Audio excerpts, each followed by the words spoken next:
बिस्मिल्लाहिर्रहमानिर्रहीम। उम्मीद करती हूँ आप लोग खैरियत से होंगे।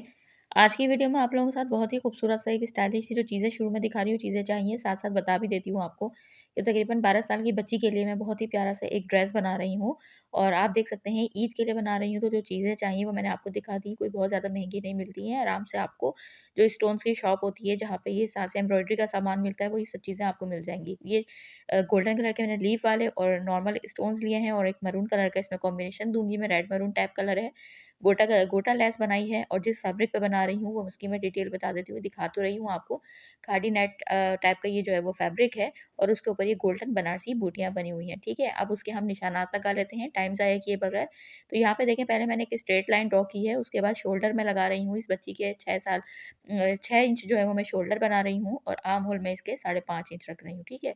और 6 इंच पे निशान लगाने के बाद मैंने नीचे से थोड़ा-सा डीप भी रखा है और उसके बाद फिर मैंने उसके नीचे से 5.5 इंच का निशान लगाया है इसका आर्म होल का। उसके बाद अब यहाँ पर हम लगा लेते हैं, चेस्ट की मार्किंग कर लेते हैं। तो ये देखें, अब मैं इसके जो चेस्ट का निशान लगा रही हूँ, तो वो 8 इंच का लगा रही हूँ और 1.5 इंच मैंने इसके ऊपर मार्जिन रखा है। तो आपने अगर 10 साल, 12 साल 13 साल तक की बच्ची, अगर आपकी दुबली-पतली बच्ची है, तो यही निशानात चलेंगे आपके। तो अब ये देखें, इस तरीके से जो मैंने 11 इंच का नीचे लगाया है, ऊपर से जो निशान लगाया ना, ऊपर वाले निशान से नीचे 11 इंच पे मैं वेस्ट का निशान लगाऊँगी और जो वेस्ट की चौड़ाई रख रही हूँ 7.5 इंच और वही 1.5 इंच का उसमें मार्जिन रख रही हूँ। अब जो हिप के लिए निशान लगा रही हूँ, तो हिप का निशान मैं लगाऊँगी ऊपर से 17 इंच पे और 17 इंच के निशान के बाद जो मैं हिप की मार्किंग करूँगी, ये देखें यहाँ से 17 इंच का निशान लगा लिया है मैंने। ये मैं पहले अभी खादी नेट के फैब्रिक पे कर रही हूँ, फिर हम इसकी लाइनिंग भी कटिंग करेंगे, ठीक है? उसके बाद हिप का जो मैंने लंबाई 17.5 इंच रखी और ऊपर से और इसकी चौड़ाई रख रही हूँ 8.5 इंच और वही 1.5 इंच का हमने मार्जिन दे देना है एक्स्ट्रा, ठीक है? अब इसकी जो शर्ट की मैंने लंबाई रखी है कुर्ती की, एक स्ट्रेट टाइप कुर्ती बना रही हूँ, हल्की-सी मैंने वेस्ट में वो रखी है, तो 32 इंच मैंने यहाँ पे कुर्ती की लंबाई ली है और 2 इंच इसमें मार्जिन का लिया है, तो यानी 34 इंच ली है। तो उसके बाद अब यहाँ पर हम पिन्स लगाएँगे और उसके बाद मैंने इसको कटिंग कर दी है, जिस तरह के निशान लगाए हैं, उसी तरह से हमने इसको कटिंग कर देना है। ये फैब्रिक बहुत ज़्यादा इन हुआ हुआ है, आप आराम से जिस शहर में भी रहते हैं, जहाँ भी रहते हैं, आराम से ये ईज़िली अवेलेबल हो जाएगा क्योंकि बहुत ज़्यादा आजकल ये ट्रेंड में है ये फैब्रिक, तो आप आराम से ये लें और ये टेंशन नहीं है क्योंकि ये कोई ब्रांड का नहीं है, ज़ाहिर है लोकल मार्केट का है। मुझसे अक्सर बहनें जब पूछती हैं तो मुझे वो ये होता है कि मैं बताऊँ कि ये यहाँ का है या इस तरह से नहीं मिल सके, तो ये आपको फैब्रिक अभी बहुत ज़्यादा ट्रेंड में, कहीं भी जाएँगी आप किसी भी शॉप से, आपको आराम से मिल जाएगा, ठीक है? जहाँ पे ये बनारसी ड्रेसेस मिलते हैं या फैंसी जो है वो वेडिंग वियर मिलते हैं। अब यहाँ पे मैंने लाइनिंग रखी इसी तरह से फ़ोल्ड करके और उसके ऊपर मैंने इस कुर्ती को रखा, जैसे वो निशानात लगे हुए थे फिर सेम उसी तरह से उतनी ही लंबाई रखकर मैंने इस तरह से निशान लगा दिए हैं। अच्छा, लाइनिंग की जो लंबाई है वो मैंने यहाँ पे 2 इंच कम रखी है, ठीक है? अब यहाँ पर हमने स्लीव्स की लेंथ ली है 17 इंच ली है और इसकी विड्थ ली है मैंने 7.5 इंच चौड़ाई ली है, ठीक है? उसके बाद अब हमने इसके निशानात लगा लिए हैं, तो ये देखें, यहाँ पर लगाया है मैंने पहले ऊपर 2 इंच का निशान स्ट्रेट और नीचे से लगाया है 2.5 इंच का निशान और इसको नीचे ले जाकर मैंने इस तरह से गोलाई कर दी है। और उसके बाद फिर यहाँ ये देखिए, मैं आपको दिखा रही हूँ कि 17 इंच मैंने लंबाई ली है और उसके बाद यहाँ से भी मैंने दोबारा आपको सीधा करके दिखा दिया। अब 5 इंच में यहाँ से ओपनिंग जो है इसकी स्लीव्स की, तो वहाँ से 5 इंच रख रही हूँ, ठीक है? और उसके बाद उसमें एक्स्ट्रा मार्जिन देते हुए, लेकिन मैं 5 इंच पे कट नहीं किया है, 6 इंच पे कट किया है, ठीक है? उसके बाद अब इसकी भी लाइनिंग में इसी तरह से लाइनिंग को 4 फोल्ड करके इसके नीचे रखा है और इसी तरह से लाइनिंग को भी कट कर लिया है। सेंटर में छोटे-छोटे से हमें कट्स दे देने होंगे क्रीज़ लाइन के ऊपर और इसी तरीके से ऊपर वाले नेट के फैब्रिक पर भी। और उसके बाद अब हम इसको इस तरह से रखेंगे, ये देखें इस तरह से। यहाँ पर मैं सीधी इसके ऊपर डायरेक्ट रख रही हूँ इस तरह से और ऊपर हम आर्म होल की आपस में सिलाई लगा लेंगे, ये इसको अटैच हो जाएगी इसकी लाइनिंग इसके साथ, ठीक है? अब बैक नेक में पहले कट कर रही हूँ इसके ऊपर नेट फैब्रिक के ऊपर, तो बैक नेक की जो विड्थ रख रही हूँ मैं 2.25 इंच और इसकी डेप्थ रख रही हूँ मैं 2 इंच। ज़्यादा डीप नेक नहीं बना रही हूँ मैं, आप विड्थ ज़्यादा रख दें लेकिन डीप नेक ज़्यादा अच्छे नहीं लगते बच्चियों के। आप अगर आपको बड़ा गला बनाना है तो आप ब्रॉड रख दें, यानी अब मैंने इसको 2.25 इंच का निशान लगाया तो आप ढाई 3 इंच, पौने 3 इंच तक भी रख सकते हैं अगर आपको रखना, लेकिन डीप कम रखिएगा। अब यहाँ पर मैंने इसके नीचे लाइनिंग को रखा है, ये देखें इस तरह से सेम इसी तरह से पिन्स लगा के अब मैं इसके नीचे डायरेक्ट इस तरह से रखकर सिलाई कर रही हूँ, लेकिन मैंने इस चीज़ का ध्यान रखना है जो कुर्ती का नेट का फैब्रिक है इसकी उल्टी साइड ऊपर की तरफ है और इस तरीके से मैंने इसके ऊपर अब यहाँ से सिलाइयाँ लगा के पिन्स करने के बाद ये मैंने एक्स्ट्रा हल्का-हल्का सा लाइनिंग का फैब्रिक बढ़ा के रखा था। उससे ये होता है कि फिर छोटे-छोटे से यहाँ पे कट दूँगी और इसको अब मैं जब मैंने पिन लगा के अटैच कर दिया तो अब ये परफेक्टली अटैच हो गई है। गले में भी मैंने इसी तरह से ये बैक पार्ट बना रही हूँ। अब उसको हम सीधा करेंगे तो ये हमारे पास से सिलाई यहीं से इनविज़िबल हो जाएगी। धागे निकलने की टेंशन हमारे पास नहीं होगी। तो ये देखें इस तरह से मैंने ये कर दिया सीधा, अब इसको मैं आयरन करूँगी तो ये अच्छे से इसे जम जाएगी इसकी डिज़ाइन। ये देखिए मैंने आयरन कर दिया है, तो ये बैग हमारे पास तैयार हो गया है, ठीक है। अब इसी तरीके से इसी मेथड से मैं बना रही हूँ इसकी फ्रंट साइड। अब फ्रंट साइड के ऊपर ये देखें यहाँ सिलाई लगाई, फ्रंट पे गला नहीं बनाया हुआ है, तो यहाँ पर मैंने क्या करना है, पहले ये देखें सिलाइयाँ लगा के लाइनिंग का फैब्रिक जो एक्स्ट्रा हो रहा है वो हमें कट करना है। तो ये देखें यहाँ से, और उसके बाद ये देखें छोटे-छोटे से सिर्फ़ जो गोलाई वाली साइड है ना आर्म होल की, वहाँ पे हमने छोटे से कट देने हैं ताकि जब फ़ोल्ड हो तो ये बहुत ज़्यादा ना फिनिशिंग के साथ हमारा फ़ोल्ड हो जाएगा। ये आराम से हम इसको इस तरह से हाथ की मदद से बिठाएँगे, उससे भी सेट हो जाएगा। आयरन कर लेते हैं तो थोड़ा-सा ज़्यादा फिनिशिंग हो जाती है। ये देखें हमारे पास क्लियर आ जाता है। अब यहाँ पर सीधा जब मैंने किया है तो सीधा करने के बाद अब ऊपर की तरफ एक मैं सिलाई लगाऊँगी सीधी-सीधी, ताकि ये हमारी नेट और जो लाइनिंग है इसकी आगे-पीछे ना हो। अब डबल फ़ोल्ड जो है मैंने यहाँ पे ये लिया है, बुकरम का पीस लिया है, 2.5 इंच पे मैंने इसकी चौड़ाई पे निशान लगाया है और नीचे इसकी जो डेप्थ रख रही हूँ वो रख रही हूँ मैं 4.5 इंच, ठीक है। ये देखें यहाँ से इस तरह से, ये देखें टोटल 4.5 इंच रखूँगी। ये देखें यहाँ से 4.5 इंच, लेकिन उसके बाद मैंने इसको नीचे लेकर आई हूँ, ये देखें इस तरह से यहाँ पे, और पौना इंच के करीब मैंने यहाँ पे 0.75 इंचेस, और ये देखें यहाँ पे मैंने निशाना से निशान लगाया है और यहाँ पे मैं इस तरह लेके जाऊँगी इस गले को, ठीक है। ऊपर से मैंने 2 इंच रखा है, उसके बाद बाकी का जो है वो 2.5 इंच है वो नीचे आएगा, यानी जो हम इसको डीप शेप दिया है, ठीक है। उसके बाद यहाँ पे ये देखें इस तरह से कट कर दूँगी, कट करने के बाद ये इस तरह से हमारे पास तैयार हो जाएगा। अब तैयार होने के बाद अब हम इसको एक्स्ट्रा फैब्रिक के ऊपर इस तरह से पेस्ट करेंगे, ये देखें, और नीचे से 1/2 इंच का मार्जिन छोड़ते हुए मैंने सिंपल इस तरीके से उसको आयरन कर लिया ताकि आराम से हम इस पे फटाफट से सिलाई लगा लें। ये देखें सिलाई लगा ली मैंने। अब यहाँ पर फ्रंट साइड है, इसके ऊपर डायरेक्ट मैं इसके ऊपर रखकर इस तरह से सिलाई लगाऊँगी, जैसे हम नॉर्मल गला बनाते हैं, ठीक है। यहाँ तक उम्मीद करती हूँ आपको अच्छे से समझ में आ गया होगा, क्योंकि वीडियो इतनी ज़्यादा लॉन्ग हो जाती, तो इसलिए मैंने कुछ चीज़ें इसमें स्किप की हैं और कुछ चीज़ें कोशिश की हैं आपको हर वो चीज़ समझ आ जाए, कोई अगर मेरी नई सीखने वाली बहन भी देख रही हो तो फटाफट से अपनी बच्ची का ड्रेस बना ले। तो इसलिए मुझे बोलना भी जल्दी-जल्दी पड़ रहा है, तो आप लोगों ने बस समझना है। अब ये देखिए यहाँ पर इस तरीके से गोलाई जितनी भी है, इधर भी मैं छोटे-छोटे कट्स लगा लूँगी, और उसके बाद ये देखिए यहाँ से डबल फ़ोल्ड इस तरह से करके गले को हम अंदर की तरफ पलट देंगे। अगर आप लोग मेरी ये वीडियो यहाँ तक देख रहे हैं और आपको अच्छे से समझ में भी आ रही है, तो यकीनन मेरे चैनल पे अगर आप नए हैं तो सब्सक्राइब ज़रूर कर लिया होगा, नहीं किया है तो जल्दी से कर लीजिए। क्योंकि आगे फिर बोलने का हो सकता है टाइम मुझे ना मिले। तो ये देखें यहाँ पर अब मैंने ये क्या किया है कि ये जो चीज़ है, जो सिलाई हमने लगाई थी ना एक सीधी, अब जब हमने तो अब यहाँ से हम सीधी सिलाई इसकी निकाल देंगे। तो जो यानी मैंने मोटा बक्किया करके सिलाई लगाई थी और मैंने उसकी सिलाई को खोल दिया है, ठीक है। अब उसके बाद एक पार्ट हमने इसको सीधा रखना है, एक पार्ट हमने इसका उल्टा करना है, ठीक है। तो अब मैंने इसका सीधा पार्ट उल्टा कर लिया है और फ्रंट पार्ट, और उसके बाद जो बैक पार्ट है उसको सीधा ही रखा है। अब उसके बाद जो उल्टा किया है, यानी कि इसको रॉन्ग साइड पे कर दिया, उसके अंदर सीधा वाला पार्ट डालेंगे। एक चीज़ का ध्यान रखना है आपने कि जो नेट वाला फैब्रिक है वो नेट वाले फैब्रिक से मिलना चाहिए। आप इसकी जगह कोई भी फैब्रिक यूज़ कर रहे हैं, ऑर्गेन्जा वगैरह जो भी है, तो आपने उस फैब्रिक को उससे मिलना चाहिए, और लाइनिंग वाला फैब्रिक लाइनिंग से मिलना चाहिए। तो इसलिए मैंने कहा क्लियर कर दूँ आपके सामने ये चीज़ को। उसके बाद अब हम शोल्डर की सिलाई लगा लेंगे। इस तरह से ये करने से ये होगा कि इनविजिबल हमारा ये तैयार हो जाएगा, ऊपर की साइड से भी फिनिशिंग और नीचे की साइड से भी फिनिशिंग, ये देखें इस तरह से, ठीक है। चौड़ाई आपको एक चीज़ और बता दूँ, मैंने बैक पार्ट की 2.25 इंच इसलिए रखी थी कि जब लाइनिंग के साथ हम अटैच करेंगे, तो जब हम इसको फ़ोल्ड कर देंगे तो ये 2.5 इंच ऑलरेडी हो जाएगा, ठीक है। अब यहाँ पर इस तरह से 4 इंच का मैं सेंटर वाली क्रीज़ बनी हुई है, आप देख रहे हैं। ऊपर से एक निशान लेकर आऊँगी, नीचे तक लेके जाऊँगी और 4-4 इंच का निशान लगा लूँगी, और उस निशान से लगाने के बाद पहले मैं लाइनिंग का जो फैब्रिक है उसको डायरेक्ट अंदर की तरफ फ़ोल्ड करके, ये देखें इस तरह से चौड़ा-चौड़ा इस तरह से फ़ोल्ड करके इस पे सिलाइयाँ लगा लूँगी। ये देखें इस तरह से सिलाई मैंने लगा ली। अब यहाँ पर ये देखें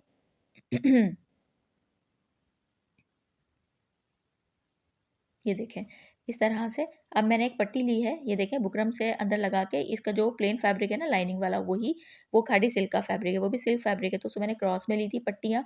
उसके बाद मैंने बुकरम भी इसके अंदर क्रॉस में ही ली है, ज़ीरो की बुकरम लगाई हुई है, और उसके बाद मैंने इस तरह से इसको अच्छे से फ़ोल्ड कर दिया है, फ़ोल्ड करके आयरन करके वाटर स्प्रे करके आयरन किया है, ताकि अच्छे से जम जाए। 1 इंच के करीब, 1 इंच से थोड़ी-सी पतली ये पट्टी है, आप 1 इंच तक चौड़ी भी रख सकते हैं। उसके बाद मैं इसको अब ये क्रॉस में ली है, यानी कि तिरछी ली है, आड़ी पट्टी ली है और तिरछाई बुकरम लिया है, तो ये आराम से घूम जाएगा। ये देखें इस तरह से, और वाटर स्प्रे कर के मैं इसको आराम से गोलाई में घुमा रही हूँ, और उसके बाद अच्छे से इसके ऊपर आयरन कर रही हूँ, ताकि ये अच्छे से हमारे पास कंप्लीट ये फिनिशिंग के साथ हमारी ये तैयार हो जाए और कोई झोल वगैरह इसमें ना आए। आपको लास्ट में करीब से दिखाऊँगी तो आप देखिएगा, इसी तरीके से ये आप बनाएँगे तो आपका गला भी पूरा ड्रेस बच्ची का ईद का बहुत खूबसूरत और बहुत फिनिशिंग से बनेगा। अब एक्स्ट्रा थोड़ा सा मैंने रख कर इसको कट किया है, ताकि हम जब सिलाई करेंगे तो बाद में हम इसको कट कर देंगे। ये देखिए यहाँ पे इस तरह से दोबारा ये इधर से भी इसी तरीके से निशान लगा के वाटर स्प्रे करके अच्छे से आयरन करके इसको जमा लूँगी, ठीक है। अब मैंने देखें उस तरह से जमा लिया, अब हम सिलाई लगाएँगे, तो पहले जो नीचे वाला पार्ट है, उस पे सिलाई लगाएँगे, ये देखें इस तरह से। बिल्कुल जो नीचे जो इसके जो नीचे छोटा वाला पार्ट लगाया ना मैंने एक साइड का गोले गले का, उसकी हम किनारी वाली साइड पे सिलाई लगाएँगे, ये देखिए। सिलाई लगाते हुए भी ना आपने बहुत ज़्यादा इस चीज़ का ख़्याल रखना है कि फिनिशिंग से बिल्कुल बारीक बराबर-बराबर सिलाई आनी चाहिए, ठीक है? तो ये देखें, अब यहाँ पर मैंने इस तरह से निशान लगा लिया कि पट्टी कहाँ तक ऊपर आ रही है, निशान लगा के इसको कट कर दिया और अब इसके ऊपर बराबर तक इस तरह से बिल्कुल बारीक-बारीक इस तरह से किनारे की सिलाई लगा के हम ये लेकर आ जाएँगे, ये देखें इस तरह से। अब यहीं से मैं दूसरी वाली साइड की सिलाई लगा लूँगी, लेकिन यहाँ पे मैं गोटा जो आपको मैंने ट्रायंगल वाला गोटा दिखाया था समोसा वाली लेस, वो मैं इसके साथ अटैच करूँगी, तो इसकी सीधी साइड डायरेक्ट लेस के ऊपर रखूँगी और अंदर की तरफ जितना मुझे रखना है तो उतना मैं दबा दूँगी।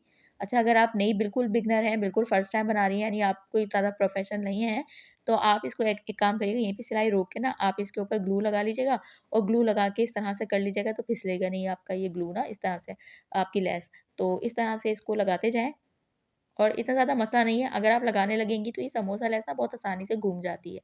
यहाँ पे ये देखिए लगा के फिर जो किनारे वाली सिलाई थी, जो मैंने कोना जो बनाया था, उस कोने के ऊपर भी सिलाई लगा दी है और अब यहाँ से हम सिलाई इसी तरीके से समोसा लेस अंदर की तरफ दबाते हुए लाके और ये देखें इस तरह से हम सिलाई इसकी लगा देंगे, ऊपर की तरफ लाके इसको बंद कर देंगे।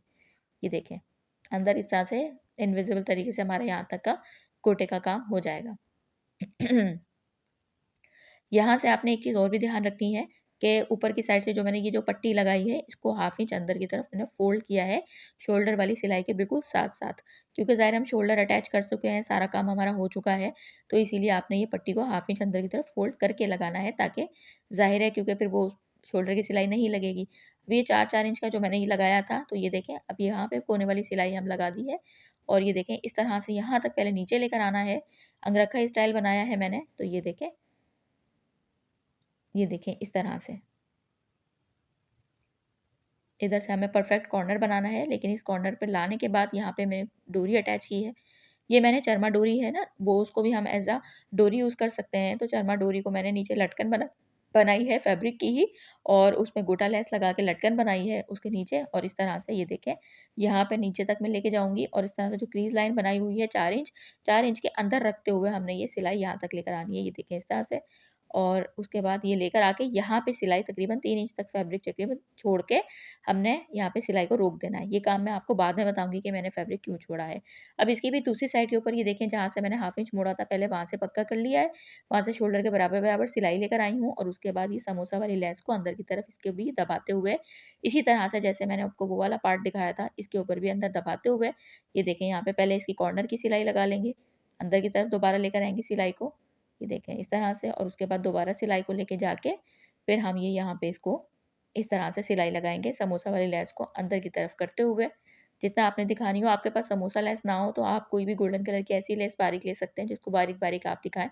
ये आपकी अपनी चॉइस है क्योंकि मेरा काम आपको पता है होता है डिज़ाइनिंग बनाना। बाकी आप अपनी मर्ज़ी से कलर ड्रेस का कपड़ा और लेस हर चीज़ का आप इंतख़ाब अपनी मर्ज़ी से कर सकते हैं। जो भी आपको कलर बनाना हो या जो भी फैब्रिक है यही ड्रेस प्लेन फैब्रिक पे भी बहुत अच्छा बनेगा। अगर आप लाइनिंग में थोड़ा-सा मुश्किल लगे आपको तो फैब्रिक में तो आप प्लेन फैब्रिक के ऊपर लेकर सेम यही डिज़ाइन बना सकते हैं। अगर आप चाहें तो ये खादी नेट फैब्रिक की जगह आप जो है वो टिश्यू ऑर्गेन्ज़ा फैब्रिक ले सकते हैं इस तरह से। अब स्लीव्स ली है मैंने और स्लीव्स के ऊपर ये आपको दिखा रही हूँ इस तरीके से मैंने वही पट्टी जो मैंने बनाई थी ना वही वाली पट्टी को मैंने खोला है और खोलने के बाद स्लीव्स की उल्टी वाली साइड से अटैच कर रही हूँ। लेकिन जो अटैच किया ना उससे पहले मैंने एक नीचे सीधी सिलाई लगाई थी ताकि लाइनिंग का फैब्रिक और नेट का फैब्रिक आगे पीछे ना हो जो आपने देखा होगा। उस सिलाई पे एक सिंपल सी यानी रफ सिलाई लगाई थी उसके बाद मैंने ये उल्टी वाली साइड के ऊपर पट्टी रख के अटैच की है और अब मैं इसको सीधी तरफ पलट दिया है। सीधी तरफ पलटने के बाद मैंने पहले कॉर्नर की सिलाई लगा रही हूँ, बिल्कुल कॉर्नर वाली साइड पे ही लगा रही हूँ, ताकि यहाँ से भी अच्छे से जम जाए। ये देखें इस तरह से आप देख रहे होंगे। ये देखें यहाँ पे इस तरह से सिलाई लगा ली है। अब इसके भी अंदर की तरफ इसी तरह से गोटा लेस को अंदर की तरफ दबाते हुए इस तरह से हम सिलाई लगा लेंगे। उम्मीद करती हूँ अगर आपने यहाँ तक भी मेरी वीडियो पे पहुँच गए हैं, तो यकीनन आपकी मेरी वीडियो पसंद आ रही होगी और आपको अच्छे से समझ भी आ रहा होगा। तो चैनल पे नए हैं तो ज़रूर, ज़रूर, ज़रूर सब्सक्राइब कीजिएगा। आप सबकी सब्सक्रिप्शन से, आप सबके लाइक और शेयर्स और स्पेशली कमेंट्स से बहुत ज़्यादा हौसला अफ़ज़ाई होती है। उन तमाम बहनों का बहुत शुक्रिया कि जो लोग कमेंट्स करते हैं, लाइक करते हैं, उन सबका बहुत-बहुत शुक्रिया। जिन्होंने सब्सक्राइब किया है, उनका बहुत ही ज़्यादा शुक्रिया। अब ये देखिए मैंने स्लीव्स इसके अंदर अटैच कर दी थी सिंपल इस तरह से रखकर और उसके बाद फिटिंग की सिलाई लगा दी थी। फिटिंग की सिलाई जहाँ तक हमने मार्किंग की है वहीं तक लगाई है। चौक जो मैंने रखे हैं अब हिप तक जहाँ रखा था तो वहाँ तक आपने जो 17 इंच तक वहाँ तक हिप की सिलाई लानी है और उसके बाद डबल सिलाई लगा के सिलाई को पक्का कर लेना है। यहाँ से मैंने इस तरह से इसके कॉर्नर्स मोड़ दिए हैं ताकि स्लीव्स का फैब्रिक नीचे से निकलता हुआ नज़र ना आए। अब उसके बाद ये जितने भी एक्स्ट्रा फैब्रिक था ना चौक हमें जो मोड़ने होते हैं तो वो मैं आपको दिखा रही हूँ। एक पार्ट मैंने आयरन कर लिया है, दूसरा पार्ट मैं आपको ऐसे ही दिखा रही हूँ ताकि हर चीज़ आपको अच्छे से समझ आए। अब ये देखें यहाँ पर इस तरीके से इसको मैंने अंदर अच्छी तरह से फ़ोल्ड कर दिया है, ये देखें। फ़ोल्ड करके इसको अच्छे से आयरन कर दिया है। आयरन करने के बाद ये देखें इस तरह से इसके ऊपर बस एक ही सिलाई लगाएँगे, सिर्फ़ कॉर्नर वाली साइड के ऊपर हमने 2-2 सिलाइयाँ लगा के ना नहीं लगानी, फिनिशिंग ख़राब नहीं करती। डिज़ाइनर स्टाइल कुर्ती बना रहे हैं तो इसमें एक ही सिलाई लगती है, ठीक है? उसके बाद अब इसको यहाँ से इसके बराबर बिल्कुल लेकर दूसरे वाले चौक को भी अंदर की तरफ मोड़ देंगे फैब्रिक को और उसके बाद ये देखें पिन्स लगा के मैंने सेट कर दिया था ताकि फैब्रिक आगे पीछे ना हो। लाइनिंग वाला फैब्रिक है कुर्ती बना रहे हैं तो उसमें ज़ाहिर है आपको पता है थोड़ा-सा डिफ़िकल्ट होता है। अब यहाँ से इसी तरीके से हम दामन भी मोड़ देंगे। अच्छा लाइनिंग वाला दामन तो मैंने आपको शुरू में बता दिया था, पहले वो हम पहले ही मोड़ चुके थे, तो वो सिलाई में अब आ गया है। अब नीचे वाला हम सिर्फ़ इसकी कुर्ती का फैब्रिक अंदर की तरफ फ़ोल्ड कर देंगे। यहाँ पे लाके ये देखें, इस तरीके से मोड़ना है, ये कॉर्नर आपको बनाना बता रही हूँ, ये देखें इस तरह से और उसके बाद इधर से भी हमने दूसरा चौक शुरू कर दिया, यहीं से चौक शुरू करके और फिर इसी तरीके से हम यहाँ पे लाके ये देखें, दोबारा मैंने आपको यहाँ से भी एक चीज़ दिखा दी है, इस तरह से फिनिशिंग के साथ हम सिलाई कर लेंगे, ठीक है? अब हम इसके करेंगे इसके बाद वाला काम जो मैंने आपको पट्टी लगाई थी जो अंगरखा स्टाइल में जो पट्टी मैंने नीचे से 2 से ढाई इंच आपको बताई थी छोड़ दी थी, अब हम उस पट्टी का काम करेंगे। ये देखें इस तरीके से अच्छा इसकी लेस भी छोड़ दी थी क्योंकि हमने पट्टी ही छोड़ दी थी, उसको अटैच ही नहीं किया था यहाँ पर। तो अब हम इस तरह से ही देखें, इसके बराबर हमने कट कर दिए कितनी आ रही है, उसके बाद हाफ इंच बढ़ा के अंदर की तरफ हमने इसको फ़ोल्ड कर दिया है बिल्कुल इस तरह से करके, ये देखें। अगर हम इसको इस तरह से डायरेक्ट उस तरह से अटैच कर लेते ना, जाकर हम सीधा-सीधा सिलाई कर लेते, तो जब यहाँ से दामन मुड़ता है ना, तो बहुत बुरा लगता है कि दामन के अंदर अंदर मुड़ते हुए दामन के ये पट्टी भी जा रही है, फिर गोटा भी जा रहा है। तो वो बिल्कुल भी एक है ना प्रोफ़ेशनल सा लुक नहीं आता। तो वो इस तरह से जो डिज़ाइनर कुर्ती की मैं आपके साथ बात करती हूँ, तो फिर उसी तरीके से मैं आपको कोशिश करती हूँ कि वही चीज़ें मैं आपको बताऊँ, ताकि आप लोगों को नए-नए आइडियाज़ मिल सकें। अब ये देखिए अंदर की तरफ फ़ोल्ड करके आराम से हमने इसके साथ ही गोटे को अंदर फ़ोल्ड करके सिलाई लगा दी है, यहाँ तक का हमारा काम हो गया है, तो अभी से काफ़ी अच्छी लग रही है कुर्ती। अगर आप यहाँ रोकना चाहते हैं कुर्ती की डिज़ाइनिंग को, तो रोक सकते हैं। प्लेन फैब्रिक पे अगर आप बना रहे हैं, आपने कोई कंट्रास्ट फैब्रिक किया है, तो रोक सकते हैं। लेकिन मैं यहाँ पे जो स्टोन्स आपको शुरू में दिखाए थे, उनकी डिज़ाइनिंग करूँगी। तो ये आ गए हैं स्टोन्स तीनों।